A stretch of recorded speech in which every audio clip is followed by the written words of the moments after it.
Hey cousins, and happy Mindset Monday. Welcome back to the channel. It's your girl Chrissy Pips. Now, in today's video, we will tackle chapter 8, part 1, working with our beliefs and defining the problem, in our book Trading in the Zone by Mark Douglas. Today, we're going to cover the two sections of the chapter titled Defining the Problem and Defining the Terms. Now, in part 2 of chapter 8, which we will cover this week also, we'll go over how the fundamental truths relate to the skills and moving towards the zone. Part 2 will probably be out tomorrow or Wednesday.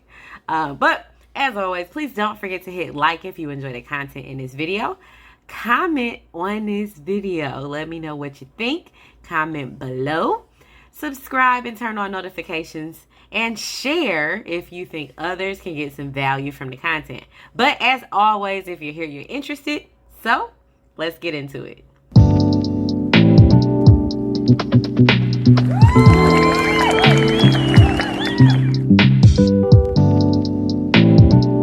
Now, let's start with defining the problem. Since the market is just a bunch of up, down, and sideways movements that form patterns, technical analysis defines these patterns as edges.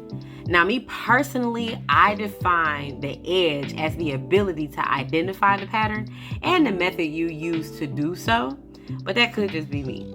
Now, any particular pattern defined as an edge is just an indication that there is a higher probability that the market wants to move one way over moving the other direction, okay?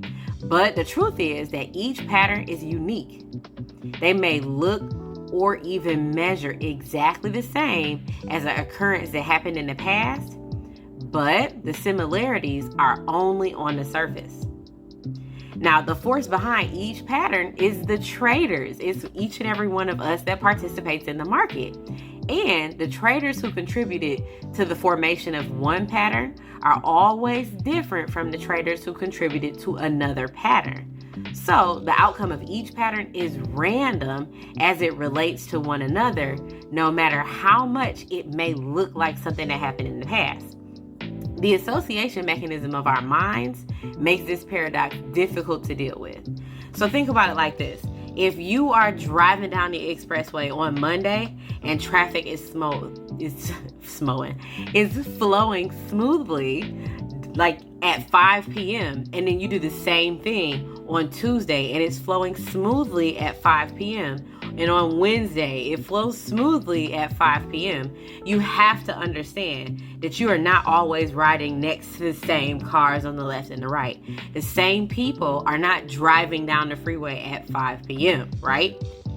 It's the exact same in the market. Although the pattern or the trend may be similar to something that we've seen in the past, on a different day, on a different time frame, on a different pair even sometimes, that doesn't mean that all of those same participants are doing the exact same thing repeatedly, okay?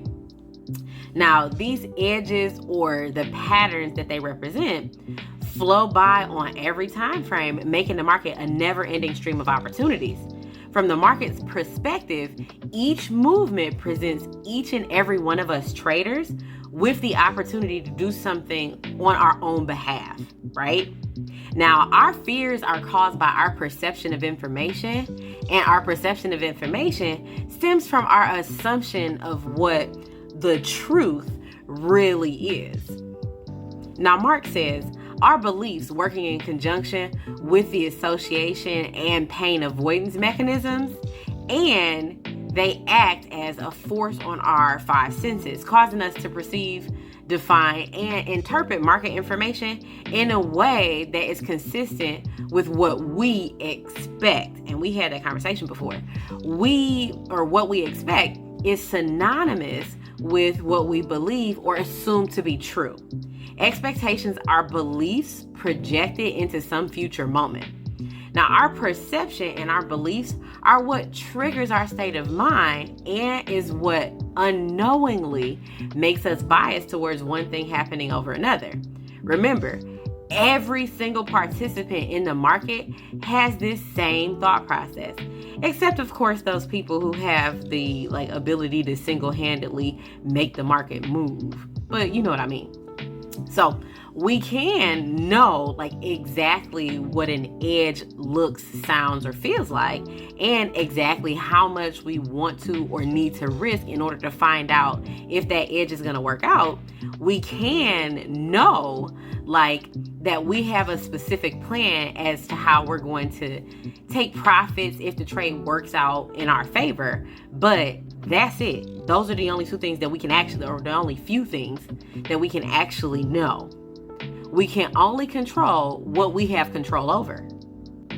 Defining the terms: objectives, skills, a carefree state of mind, objectivity, making yourself available, and the now moment.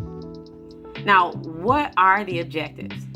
Mark says, creating consistent results and being able to keep what you've created does require skill. Okay? Making money consistently is a byproduct of acquiring and mastering certain mental skills. The degree to which you understand this is the same degree to which you will stop focusing on the money and focus instead on how you can use your trading as a tool to master these skills. So, what are the skills?